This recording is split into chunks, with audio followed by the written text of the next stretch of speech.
अस्सलामुअलैकुम वरहमतुल्लाहि वबरकातुहू। बिस्मिल्लाहिर्रहमानिर्रहीम।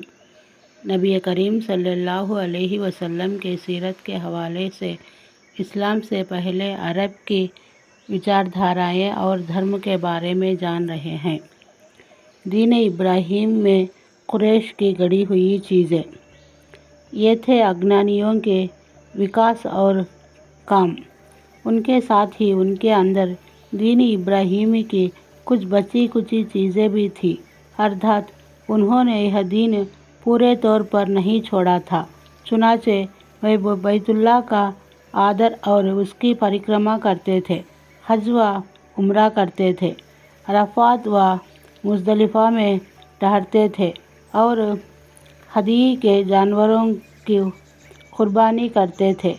अलबत्ता उन्होंने इस दिनों इब्राहीमी में बहुत सी नई बातें गढ़कर शामिल कर दी थी। जैसे कुरैश की एक नई बात यह थी कि वे कहते थे, हम हज़रत इब्राहीम अलैहिस्सलाम की संतान हैं, हरम की देखभाल करने वाले, बैतुल्लाह के निगरान और मक्का के रहने वाले हैं। कोई व्यक्ति हमारे पद की बराबरी नहीं करता और ना किसी के अधिकार हमारे अधिकार जितने हैं, और इसी कारण ये अपना नाम हुम्स, वीर और गर्मजोश रखते थे। इसलिए हमारे लिए उचित नहीं कि हम हरम की सीमाओं से बाहर जाए। चुनाचे हज के दौरान ये लोग अरफात नहीं जाते थे और ना वहाँ से इफाज़ा करते थे, बल्कि मुज़दलिफ़ा ही में ठहरकर वहीं से इफाज़ा कर लेते थे। अल्लाह ने इस नई बात को सुधारते हुए फरमाया, तुम लोग भी वहीं से इफाज़ा करो जहाँ से सारे लोग इफाज़ा करते हैं। उनकी एक नई बात यह भी थी कि वे कहते थे कि हुस्न के लिए एहराम की हालत में पनीर और घी बनाना सही नहीं, और ना यह सही है कि बाल वाले घर अर्थात कंबल के खेमे में दाखिल हो, और ना यह सही है कि छाया लेनी हो तो चमड़े के खेमे के सिवा कहीं और छाया ले। उनकी एक नई बात यह भी थी कि वे कहते थे कि हरम के बाहर के लोग हज या उम्रा करने के लिए आए और हरम के बाहर से खाने की कोई चीज़ लेकर आए तो इसका उनके लिए खाना सही नहीं। एक नई बात यह भी थी कि उन्होंने हरम के बाहर के निवासियों को हुक्म दे रखा था कि वे हरम में आने के बाद पहला तवाफ़ हुस्न से प्राप्त कपड़ों ही में करें।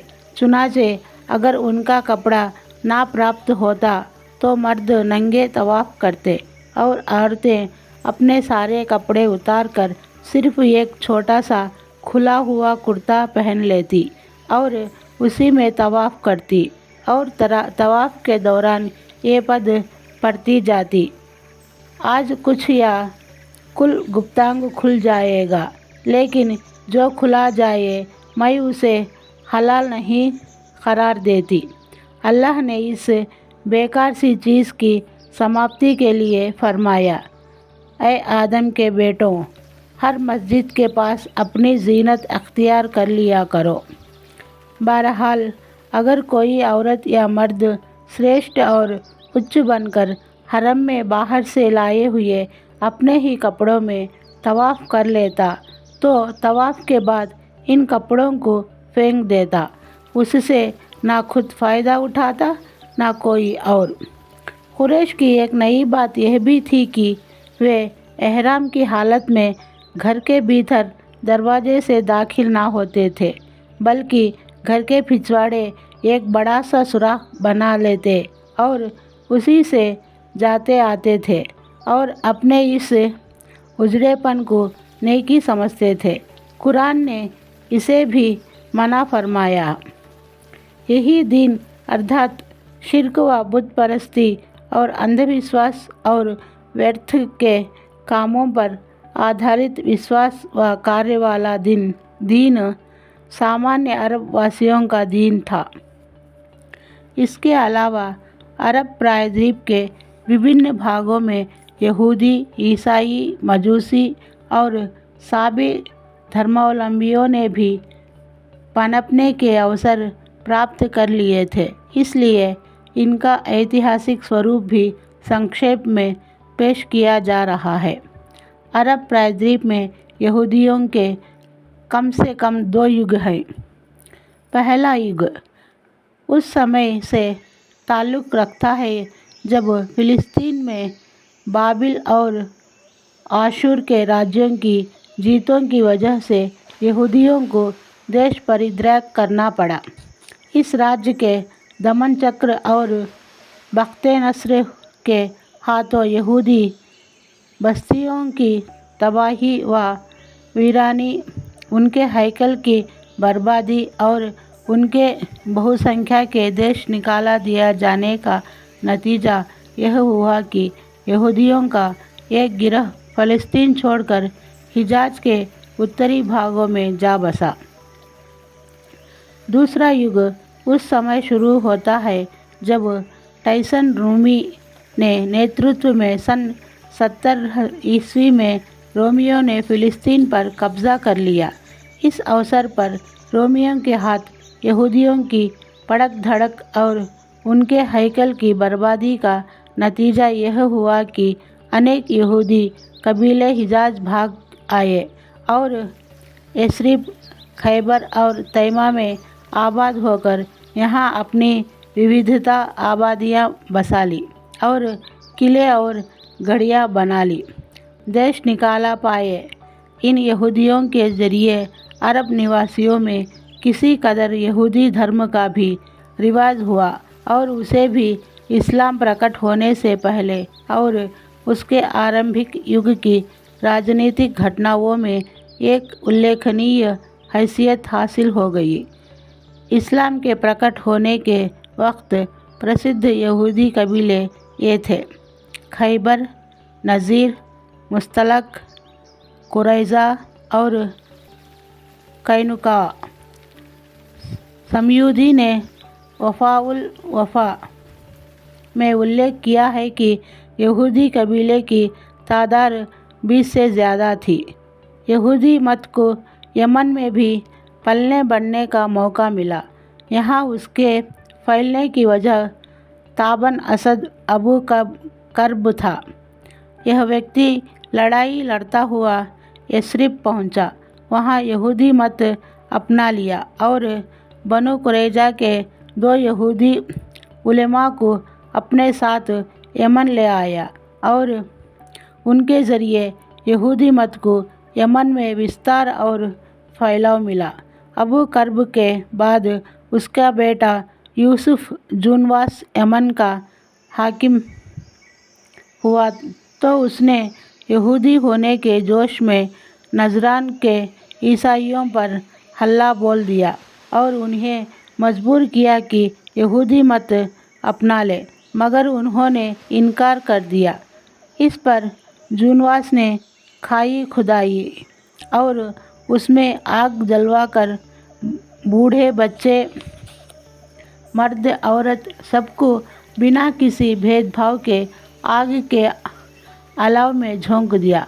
कहा जाता है कि इस दुर्घटना के शिकार होने वाले की तादाद 20 से 40 हज़ार के बीच थी। यह अक्टूबर 523 ईस्वी की घटना है। कुरान मजीद में सूरह बुरूज में इस दुर्घटना का उल्लेख किया है। जहाँ तक ईसाई मत का ताल्लुक़ है तो अरब भूभाग में यह हबशी और रूमी कब्ज़ा करने वाले विजेताओं के साथ आया। हम बता चुके हैं कि यमन पर हबशियों का कब्ज़ा पहली बार 340 ईस्वी में हुआ, लेकिन यह कब्ज़ा देर तक बाकी ना रहा। यमनियों ने 370 ईस्वी से 378 ईस्वी के दौरान निकाल भगाया। अलबत्ता इसी बीच यमन में मसीही मिशन काम करता रहा। लगभग उसी समय एक खुदा को पहुंचा हुआ करामतों वाला जाहिद, जिसका नाम फेमियून था, नजरान पहुंचा और वहां के निवासियों में ईसाई धर्म का प्रचार किया। नजरान वालों ने उसकी और उसके धर्म की सच्चाई की कुछ ऐसी निशानियां देखी कि वे ईसाई धर्म की गोद में आ गिरे। फिर जूनिवास की कार्रवाई की प्रतिक्रिया में सन 525 ईस्वी में हबशियों ने दोबारा यमन पर कब्ज़ा कर लिया और अब्राहा ने यमन राज्य की सत्ता अपने हाथ में ले ली। तो उसने भारी उत्साह और उमंग के साथ बड़े पैमाने पर ईसाई धर्म को फैलाने की कोशिश की। इसी उमंग और उत्साह का नतीजा था कि उसने यमन में एक काबा बनाया और कोशिश की कि अरबों को मक्का और बैतुल्ला से रोककर उसी का हज कराए और मक्का के बैतुल्ला शरीफ को ढा दे।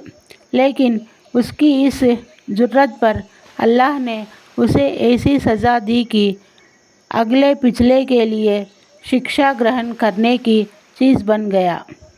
दूसरी ओर रूमी क्षेत्रों का पड़ोस होने के कारण आले गस्सान, बनु तगलब और बनु तई वगैरह अरब कबीलों में भी ईसाई धर्म फैल गया था, बल्कि हियारा के कुछ अरब बादशाहों ने भी ईसाई धर्म अपना लिया था। जहाँ तक मजूसी धर्म का ताल्लुक़ है तो अधिकतर फ़ारस वालों के पड़ोसी अरबों में इसका विकास हुआ था, जैसे इराक़, अरब बहरैन, हिज्र और अरब खाड़ी के तटीय क्षेत्र। इनके अलावा यमन पर फ़ारसी कब्ज़े के दौरान वहाँ भी एक दो व्यक्तियों ने मजूसी धर्म अपना लिया। बाकी रहा साबी धर्म, जिसकी विशेषता सितारा परस्ती, नक्षत्रों में श्रद्धा, तारों का प्रभाव और उन्हें सृष्टि का संयोजक मानना था। तो इराक़ आदि के अवशेषों की खुदाई के दौरान जो शिलालेख मिले, उनसे पता चलता है कि यह हज़रत इब्राहीम अलैहिस्सलाम की कल्दानी कौम का धर्म था। पुराने ज़माने में शाम व यमन के बहुत से निवासी भी इसी धर्म के मानने वाले थे, लेकिन जब यहूदी मत और फिर ईसाई धर्म का जोर बढ़ा तो इस धर्म की बुनियादें हिल गई और उसका जलता चिराग बुझकर रह गया। फिर भी मजूस के साथ मिल मिलाकर या उनके पड़ोस में इराक़, अरब में और अरब खाड़ी के तट पर इस धर्म के कुछ न कुछ मानने वाले बाकी रहे। धार्मिक स्थिति: जिस समय इस्लाम सूर्य उदित हुआ है, यही दीन धर्म थे जो अरब में पाए जाते थे, लेकिन ये सारे धर्म टूट फूट के शिकार थे। मुशरिक जिनका दावा था कि हम दीनी इब्राहीमी पर हैं, इब्राहीमी शरीयत के करने ना करने के आदेश से कोसों दूर थे। इस शरीयत ने जिस नैतिकता की शिक्षा दी थी, उनसे इन मुशरिकों का कोई ताल्लुक़ ना था।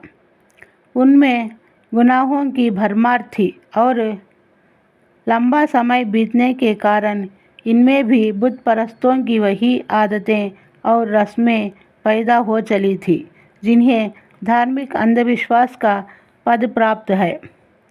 इन आदतों और रस्मों ने उनको सामूहिक, राजनीतिक और धार्मिक जीवन पर बड़े गहरे प्रभाव डाले थे। यहूदी धर्म का हाल यह था कि वह मात्र दिखावा और दुनियादारी का नाम था।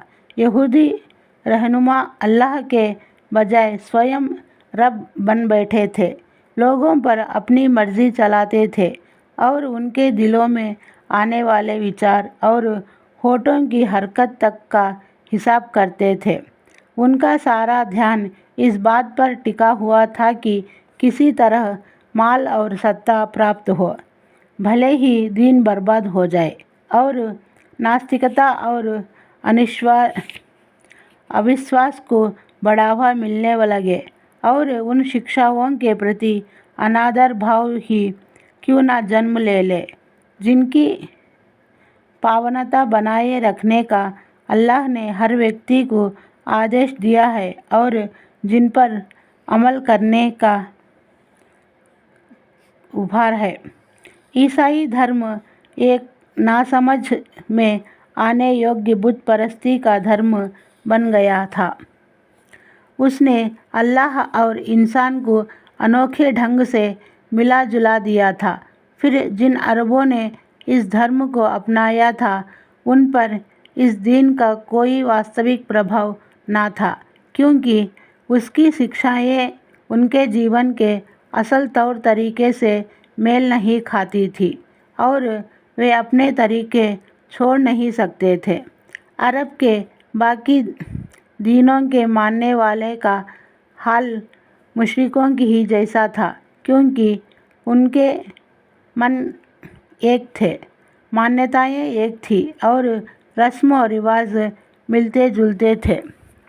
अस्सलामु अलैकुम वरहमतुल्लाहि वबरकातुहू।